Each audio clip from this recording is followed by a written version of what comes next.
ഡൽഹിയിൽ നടന്ന സ്ഫോടനത്തിൽ ഇന്ത്യക്കാരെല്ലാം ഞെട്ടിത്തരിച്ച് നിൽക്കുകയാണ്. ഏറ്റവും വലിയ സങ്കടകരമായിട്ടുള്ള കാര്യം എന്താ വെച്ച് കഴിഞ്ഞാൽ അതിന് പിന്നിൽ പ്രവർത്തിച്ചതെല്ലാം ഡോക്ടേഴ്സാണ്. ഞാൻ ആലോചിച്ചാൽ എന്താണ് അവർ ഇത്രയും കാലം പഠിച്ചത്?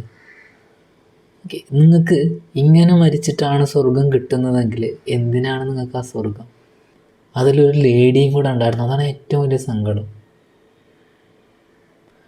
ഇങ്ങനെയൊക്കെ ഒരു സിറ്റുവേഷൻ വരുമ്പോൾ ഞാൻ മതത്തിനോ നിങ്ങളുടെ ആചാരങ്ങൾക്കോ ഒന്നും എതിരല്ല. ബട്ട് ഇങ്ങനെയുള്ള സിറ്റുവേഷൻസ് നോക്കണം. എത്രയോ മണിക്കൂർ അവർ കറങ്ങിക്കൊണ്ടിരുന്നു. അവർക്ക് വലിയൊരു പ്ലാൻ ഉണ്ടായിരുന്നേ, പക്ഷെ അത് അവിടുത്തെ സേഫ്റ്റി സെക്യൂരിറ്റി കാര്യങ്ങൾ കൊണ്ട് ആ പ്ലാന് വളരെയധികം വെട്ടിക്കുറഞ്ഞു. അങ്ങനെ തന്നെ വിചാരിക്കാൻ പാടുള്ളൂ. ഇവരുടെ ആളുകളും രാജ്യത്തിൻ്റെ പല പല ഭാഗങ്ങളിലുണ്ട്. ഇത് വളരെ ഞെട്ടിക്കുന്ന കാര്യമാണ് എനിക്ക് പറയാനുള്ളത്. ഇതെല്ലാം പിടിക്കപ്പെട്ട മുസ്ലിം സമുദായത്തിൽപ്പെട്ട ആളുകളാണ്. അതുകൊണ്ടാണ് ഇത് പറയുന്നത്. വളരെ സങ്കടത്തോടെയാണ് ഇത് പറയുന്നത്. നിങ്ങളുടെ ഇടയിൽ ഇങ്ങനത്തെ ആളുകളുണ്ട്, ദയവായിട്ട് പോലീസിനെ ഏൽപ്പിക്കാവരെ. ഇല്ല എങ്കിൽ അത് നിങ്ങളെയും കൂടെ ബാധിക്കും.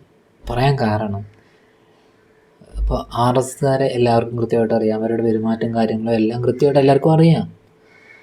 പിന്നെ സാധാരണ ഒരു ഭക്തൻ ഇങ്ങനെ ഈ കയ്യിൽ ചരടും കെട്ടി നടന്നു കഴിഞ്ഞാൽ സ്വാഭാവികമായിട്ടും നിങ്ങൾ വിചാരിക്കുക അയാൾ RSS ആണ്, അയാളുടെ ചിന്ത അങ്ങനെയാണെന്ന്. നിങ്ങളുടെ ഭാഗത്തും തെറ്റില്ല, കാരണം വെച്ചാൽ അങ്ങനെ വിചാരിക്കത്തുള്ളൂ.